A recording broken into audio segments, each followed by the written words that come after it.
Hello students, welcome to this session of lines and angles. Let's do a little recapitulation of the previous class and then we will move on to today's session. In the last class, I taught you about a transversal. So what was a transversal? Transversal, if two or more lines are cut by another line at distinct points, that is called a transversal. यानी तिर्यक रेखा किसे कहते हैं? एक रेखा जो दो या दो से अधिक रेखाओं को अलग अलग बिंदुओं पर प्रतिच्छेद करे उसे तिर्यक रेखा कहते हैं. उसके अलावा हमने क्या सीखा? If any two lines are cut by a transversal, 8 angles are formed, है ना? 1, 2, 3, 4, 5, 6, 7 and 8. 8 angles are formed and these 8 angles can be distinguished into different types of angles. What were they? They were exterior angles यानी कि बाह्य कोण, interior angles यानी कि अंतःकोण, corresponding angles यानी कि संगत कोण. Then we had alternate interior angles यानी कि एकांतर अंतःकोण. Then we had alternate exterior angles यानी एकांतर बाह्य कोण. And last we had angles on the same side of the transversal यानी कि तिर्यक रेखा के एक ही ओर के अंतःकोण. And then I gave you a short term for this last point. What was that? That was co-interior angles यानी कि सह अंतःकोण. Other than that, what did I teach you? I taught you that if two parallel lines are cut by a transversal, you have to remember 3 important points or 3 important properties. What were they? That the corresponding angles will always be equal. The corresponding angles will always be equal यानी संगत कोण हमेशा बराबर होते हैं. What was the second point? The second point was alternate interior angles will always be equal. Alternate interior angles will always be equal यानी एकांतर अंतःकोण हमेशा बराबर होते हैं.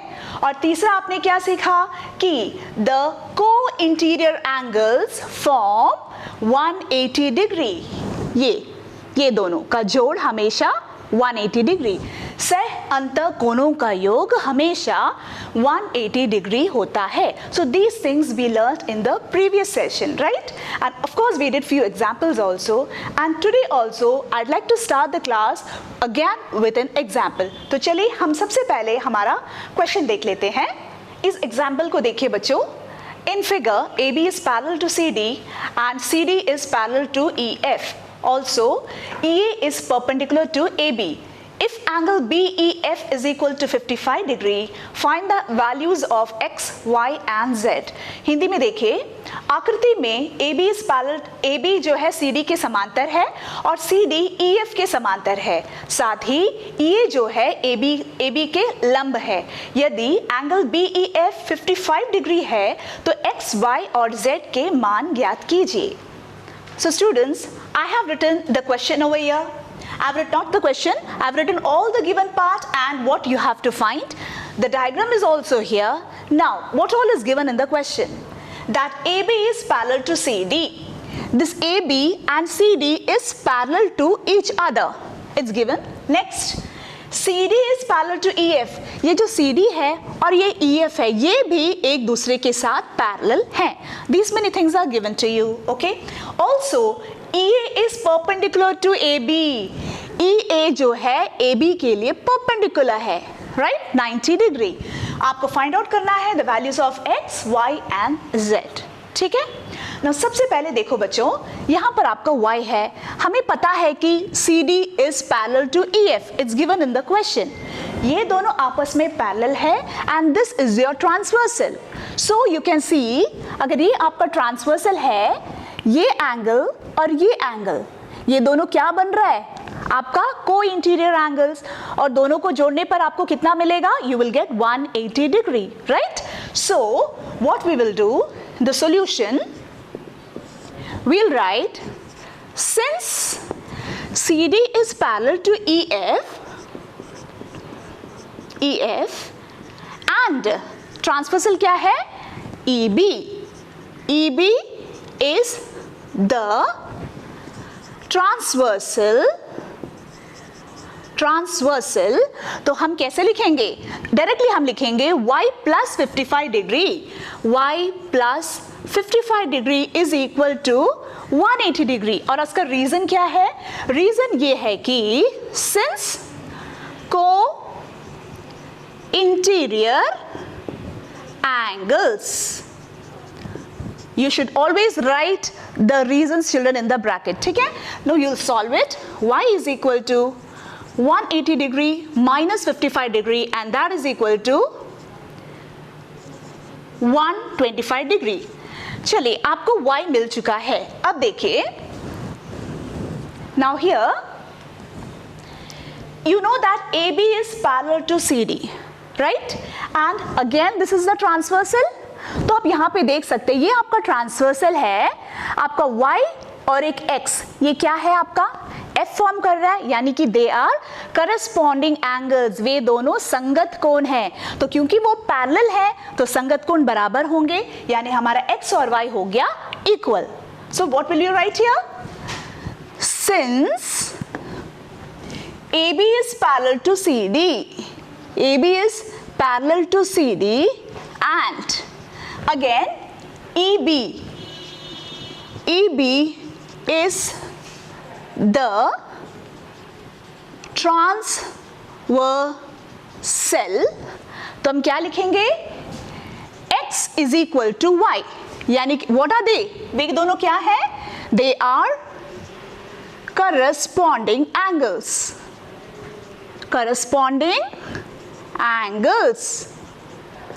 तो अगर x और y इक्वल है तो आपका x का वैल्यू क्या हो गया?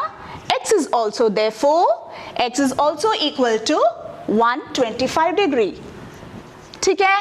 We got the second value also. अब हमें फाइंड आउट करना है z। तो आप देख सकते हैं z is attached to this line and we have this line, ये आपका ट्रांसवर्सल है ना?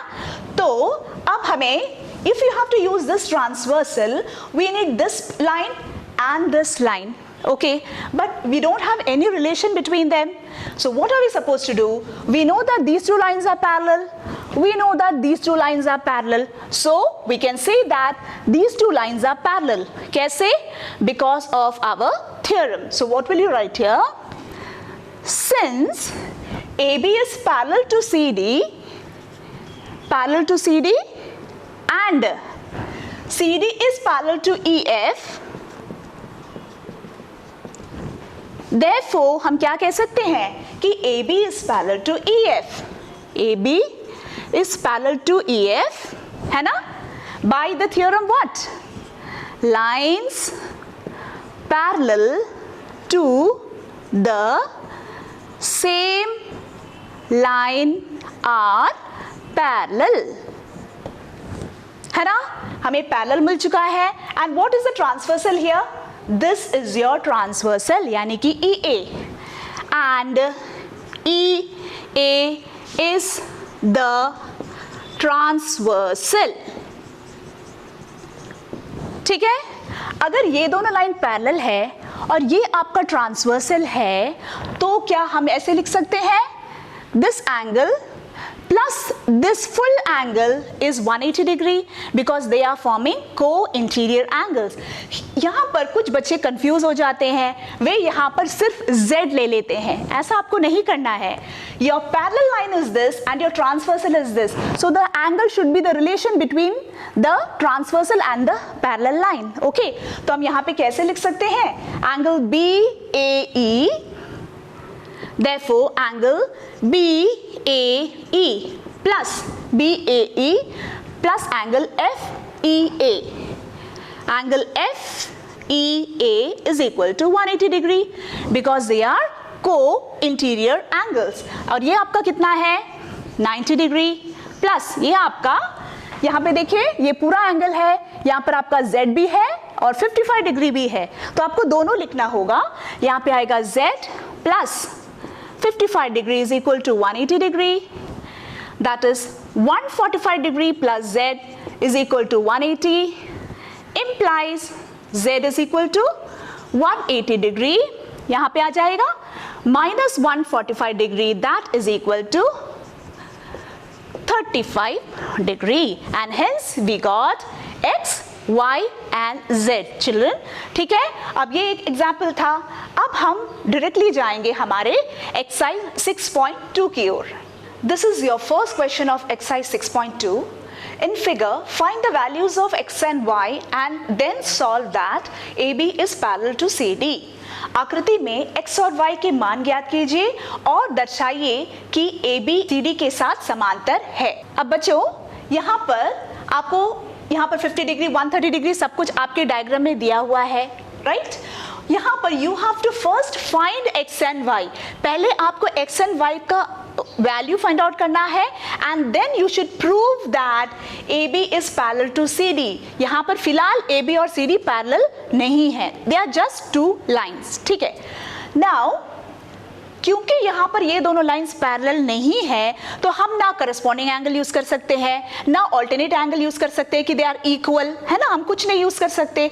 But we can use some other properties here जो हम बहुत पहले पढ़ चुके हैं. आप देख सकते हैं यहाँ पर दो लाइन आपस में इंटरसेक्ट कर रहा है.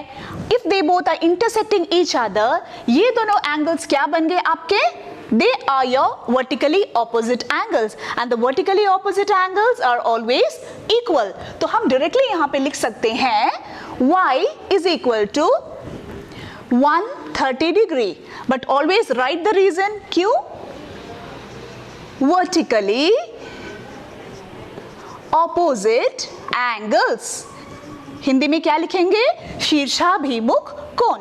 तो आपको y इज इक्वल टू 130 मिल चुका है. अब चलिए देखते हैं x. अब बच्चे कोई बच्चे क्या है गलत कर लेंगे, आप डायरेक्टली लिख देंगे x is equal to y, they are alternate interior angles. नहीं, यहाँ पर ये दोनों फिलहाल पैरेलल नहीं है, यू कांट यूज इट. ठीक है, और क्या कर सकते हैं हम यहाँ पर? You can see that this is a straight line, है ना, this is a straight line, ये आपका रे है. अब ये स्ट्रेट लाइन है 50 डिग्री और x क्या बन रहा है यहाँ पर? Linear pair. So you can use linear pair over here. So what will we do now? Directly x plus 50 degree is equal to 180 degree और ब्रैकेट में क्या लिखेंगे? लीनियर पेयर या रैखिक युग्म. ठीक है, what is the value of x? x is equal to 180 degree minus 50 degree implies x is equal to, when you solve it, you're getting 130 degree. अब आप देखिए बच्चों, you got x value as 130 degree and you got y value also 130 degree, है ना, यानी कि दोनों 130 है, so both are equal. तो हम लिखेंगे implies x is equal to y. दोनों इक्वल आ गया. अब आप जब डायग्राम में देखेंगे, ये कोई भी दो लाइन है और ये एक ट्रांसवर्सल है, आपको ये दोनों एंगल इक्वल आ गया. But then actually they are alternate interior angles, है ना. कोई भी दो लाइन के लिए these both are alternate interior angles और हमें मिल गया कि alternate interior angles are equal. अगर alternate interior angles equal आ गया तो क्या होगा? The two lines are parallel to each other, isn't it? तो हम यहाँ पे क्या लिखेंगे? Since they, यानी कि ये दोनों, since they are, क्या है ये दोनों? Alternate interior angles, क्योंकि ये इक्वल है और वे ऑल्टरनेट इंटीरियर एंगल्स है, therefore we can say that these two lines are parallel to each other, यानी कि AB is parallel to CD. I hope this question is clear बच्चों, है ना. अब हम चलते हैं क्वेश्चन नंबर 2 की ओर. सेकेंड क्वेश्चन देखिए बच्चों. In figure if AB is parallel to CD, CD is parallel to EF and Y is to Z is equal to 3:7, find X. Hindi question is also almost same children. अब आप यहाँ पर देखिए बच्चों board पर. Here it's given कि AB is parallel to CD. AB और CD आपस में पैरेलल है और क्या दिया है, CD is parallel to EF, और CD और EF आपस में पैरेलल है, right?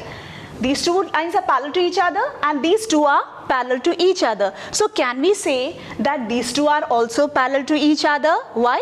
Because of our theorem. तो सबसे पहले हम उस theorem को use करके all the three lines will make them parallel to each other. ठीक है? So what will we do? Since AB is parallel to CD and CD is parallel to EF, therefore हम क्या करेंगे, AB is parallel to EF, और reason क्या लिखेंगे, since lines parallel to same line are parallel to each other. ठीक है, ये हो चुका आपका. Now all the three lines are parallel to each other and this is your transversal. So here one relation is given, y is to 7 is equal to y is to z is equal to 3 is to 7. क्योंकि y और z के बीच में relation दिया हुआ है तो हम सबसे पहले y और z को ही देख लेते हैं. Now y is here and z is here. यहाँ पे कोई भी रिलेशन, ना वे करस्पॉन्डिंग एंगल्स बन रहे हैं, ना वे ऑल्टरनेट इंटीरियर एंगल्स बन रहे हैं, और ना ही वे कोई इंटीरियर एंगल्स बन रहे हैं. But we have to make them, isn't it? So what we will do, यहाँ पर मैं एक एंगल ले लेती हूँ, angle 1. Fine. If now can you see that these both are vertically opposite angles? अगर ये दोनों vertically opposite angles है, they both are equal to each other, यानी कि एंगल 1 भी जो है y हो गया. ठीक है, तो first I am going to write here angle 1 is equal to y. What is the reason? Vertically opposite angle. ठीक है, अब अगर ये आपका y बन चुका है, अब आप देख सकते हैं ये दोनों लाइंस आपस में पैरेलल है and this is the transversal, right? So are these two forming co-interior angles? Yes, this is forming a U, यानी कि ये दोनों हो गया आपका co-interior angles. तब हम क्या लिखेंगे? Since CD is parallel to EF, comma, हम लिखेंगे y plus z is equal to 180 degree, right? And what is the reason? Since co-interior angles, right? Now what is your y and what is your z? Here one thing we miss, children, because here the ratio is given. Your first step was that we have to write let y is equal to 3x and z is equal to 7x. This we should write first. Okay, अब देखिए यहाँ पर y का आपका value क्या है? 3x. 3x plus 7 is, sorry, z is 7x. 7x is equal to 180 degree, यानी 10x is equal to 180 implies x is equal to 180 by 10, that is 18. x का वैल्यू मिल गया आपको 18. अब हम y और z का वैल्यू फाइंड आउट कर लेते हैं. Now y is equal to, आपका y कितना है? 3x लिया था हमने, so that is 3 into 18 is equal to 54 degree, right? Now z is equal to 7x लिया था, तो 7 into 18 that is equal to 126 degree. y भी मिल गया, z भी मिल गया. अब आपको क्या फाइंड आउट करना है? x. चलिए डायग्राम में देखते हैं. Where is x? x is here. Okay, now you know that AB is also parallel to EF. हम already prove कर चुके हैं. AB is parallel to EF and this is the transversal. अब look at Z and look at X. What are they? They are alternate interior angles and if they are parallel, the alternate interior angles are equal. तो हम यहाँ क्या लिखेंगे? Since AB is parallel to EF, AB is parallel to EF, okay, what will you write? X is equal to Z. X is equal to Z. क्यों equal है? Because since alternate interior angles. अब ये दोनों अगर equal है, आपको z का value क्या आया था 126 डिग्री, तो automatically implies x is equal to 126 degree, and that's your answer. I hope this question is clear, children. From this exercise I am going to do one more sum for you, that is your question number 6. चलिए वो question देख लेते हैं. This is your exercise 6.2 question number 6. In figure, PQ and RS are two mirrors placed parallel to each other.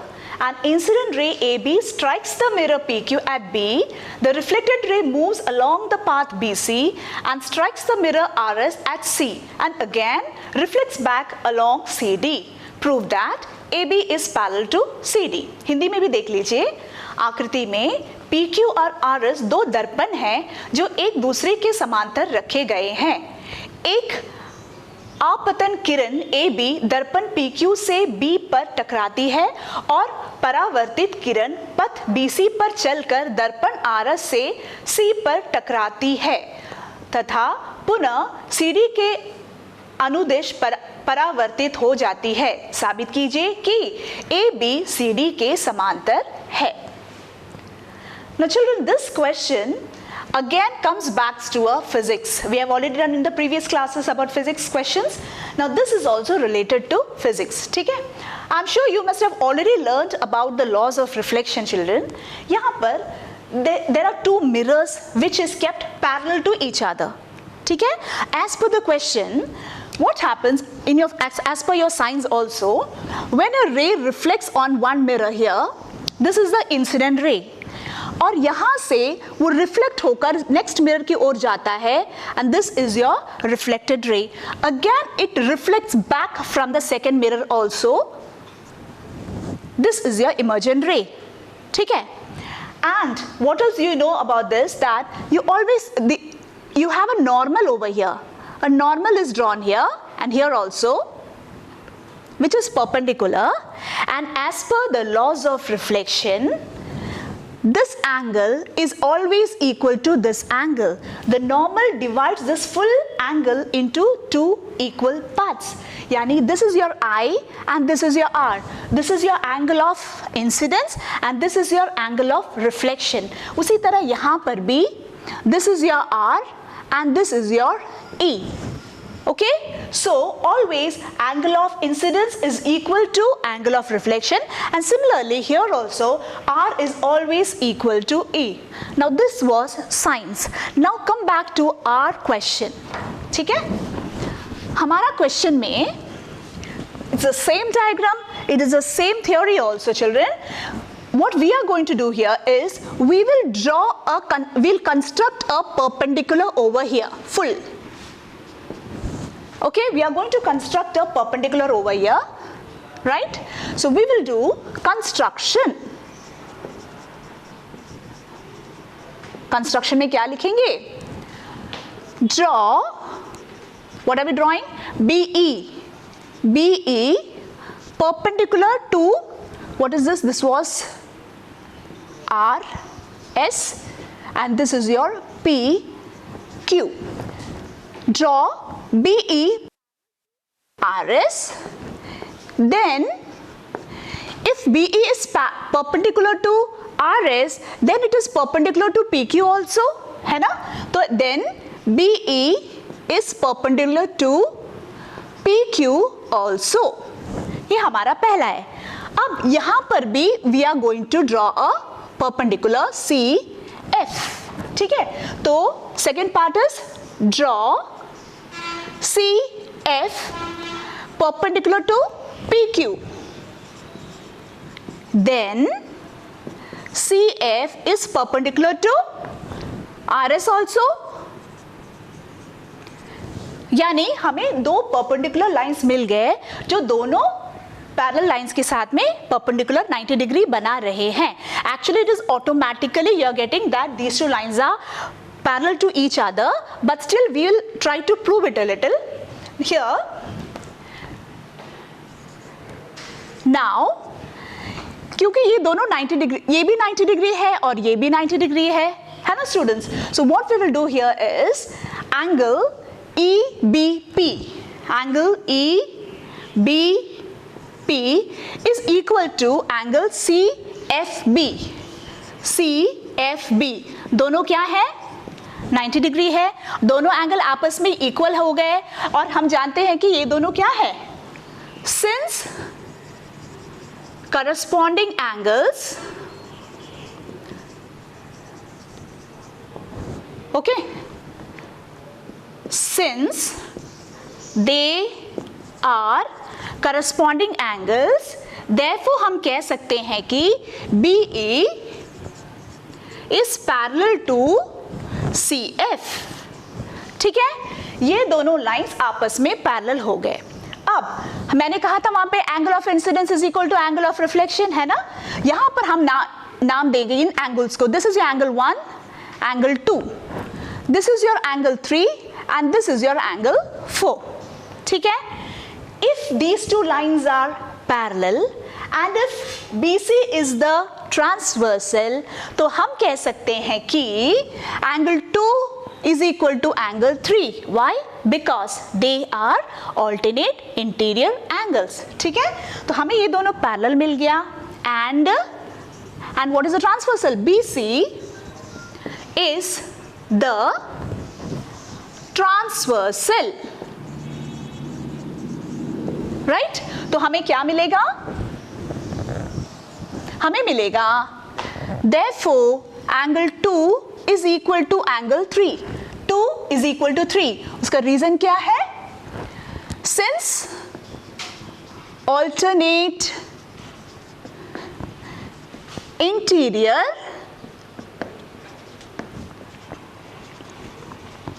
angles. ठीक है, this is your equation number 1. Right? अब चलिए, हम जानते हैं कि एंगल 1 और एंगल 2 इक्वल है. क्यों? By laws of reflection. Similarly 3 and 4 is also equal by laws of reflection. तो हम यहां पे लिख देते हैं by laws of reflection. By laws of reflection क्या आएगा आपका? Angle 1 is equal to angle 2 है ना. Angle of incidence is equal to angle of reflection. So 1 is equal to 2. उसी तरह 3 और 4 भी इक्वल है, तो हम यहीं पे लिख देते हैं and angle 3 is equal to angle 4. ठीक है, नाउ हियर इफ ये दोनों इक्वल है, राइट, तो एंगल 1 जो है ये पूरा एंगल का आधा होगा या फिर एंगल 2 ये पूरा एंगल का आधा होगा, है ना. क्योंकि हमें एंगल 2 चाहिए तो हम एंगल 2 को यहां पे लिखेंगे. implies angle 2 is equal to half of कौन सा एंगल? ABC, ये पूरा एंगल ABC. एंड हमें एंगल 3 चाहिए, हम यहां पर लिखेंगे and angle 3 is equal to half of किसका एंगल? कौन सा एंगल? ये पूरा एंगल यानी कि BCD. Angle BCD. ठीक है, अब substituting in equation 1. हमारा क्या है equation 1? Angle 2 is equal to angle 3 है ना. आप 2 की जगह पर ये सब्स्टिट्यूट कर दीजिए ABC और यहां पर half of angle BCD. Half and half cut गया तो आपको क्या आया? Angle ABC is equal to angle BCD. Which is your ABC? ABC is this angle. And BCD is this angle.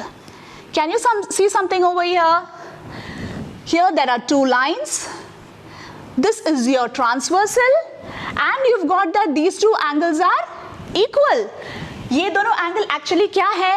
They are alternate interior angles, है ना.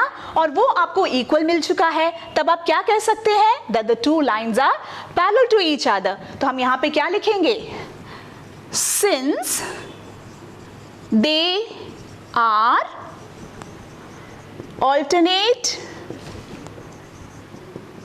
Interior angles, equal आ गया है और they are alternate interior angles, therefore we can say that these AB and CD are parallel, therefore AB is parallel to CD, and that's your answer. We got because these two alternate interior angles are equal, we can say that the two lines are parallel to each other. So children, from exercise 6.2, I have done 3 questions for you plus few examples also.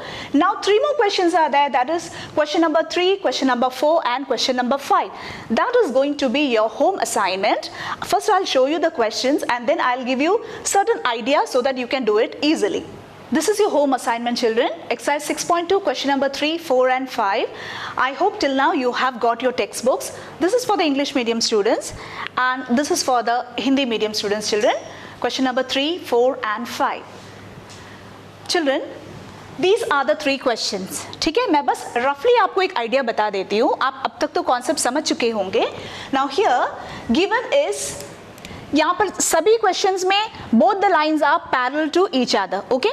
Now यहाँ पर is given GED is equal to 126 degree. GED यानी कि ये पूरा आपका 126 degree दिया हुआ है और ये परपेंडिकुलर भी दिया है यहाँ पर और पैरेलल भी दिया हुआ है. ठीक है?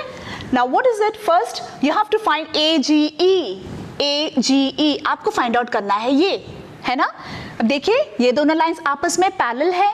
This is the transversal, so this angle and this angle will be equal because they are alternate interior angles. तो ये बन गया आपका 126 डिग्री, है ना, ये हो गया. Right, GEF, GEF, you have to find this angle. आपको ये पूरा एंगल मालूम है 126 डिग्री, आपको ये एंगल मालूम है कि 90 डिग्री, तो पूरा एंगल से आप इस एंगल को माइनस कर दीजिए, you will get the remaining angle. तो आपको सेकेंड एंगल भी मिल गया, है ना. Next FGE, FGE, this angle very easy. You can see that this is a linear pair. ये दोनों मिलकर आपका 180 डिग्री हो रहा है, तो आप 180 से माइनस करेंगे, you will get the third angle also. Fine students, now look at the second one. Here also PQ and ST is parallel to each other. ठीक है, and your question is find QRS. Your QRS, you have to find this angle. ठीक है, but here you don't have a parallel line, so you will have to do a construction. You will have to construct a parallel line RM or anything, give your choice name. आपको एक ऐसा line यहाँ पे construct करना होगा जो कि ST के साथ पैरेलल है. ठीक है, यहाँ पर भी आप एक्सटेंड कर सकते हैं इसे, यहाँ पर भी आप एक्सटेंड कर लीजिए. Now you already know कि these two are parallel to each other. By construction आपने ये बता दिया कि ये दोनों आपस में पैरेलल है. फिर आप अपना थियोरम से प्रूव कर लीजिए कि ये दोनों आपस में पैरेलल है, यानी तीनों लाइन आपस में पैरेलल हो गए. Right, now you can see that if PQ is parallel to RM and this is your transversal, है ना. अगर ये आपका ट्रांसवर्सल है, this angle and this angle will be equal, तो ये आपका पूरा एंगल मिल गया आपका 110 degree. Right, okay. Now ST is parallel to RM and now this is your transversal. अगर ये आपका ट्रांसवर्सल है, sum of these two angle is 180 degree children, है ना, तो you will get this particular angle. ये एंगल आपको मिल जाएगा. राइट, आपको ये एंगल मालूम है, आपको ये पूरा एंगल मालूम है, तो पूरा एंगल से आप इस एंगल को माइनस कर दीजिए, you will get your QRS. और भी बहुत सारे मेथड्स है, आपको जो मेथड इजी लगे वो आप कर सकते हैं बच्चों. Now look at the next one. Here you have to find the value of X and Y. Right, here you AB is parallel to CD, it's given, and PQ is the transversal. If this is the transversal, you can see कि this angle and this angle is equal because they are alternate interior angles. यानी आपको मिल गया X is equal to 50 degree. You've got that, right? Now, again, AB is parallel to CD and this is your transversal. तो ये पूरा angle and ये पूरा angle will be equal. Again, they are alternate interior angles. तो हम कैसे लिखेंगे? 127 degree is equal to ये पूरा एंगल, दैट इज ये पूरा एंगल में आपको 2 एंगल आ रहा है, यानी कि 50 प्लस y. इसमें से you can get the value of y. So I hope children all the 3 questions are quite easy and you can do it by yourself. So today and with the help of previous class I have completed your exercise 6.2. So in the next class we will be continuing with the next topic. Till then keep learning and be safe.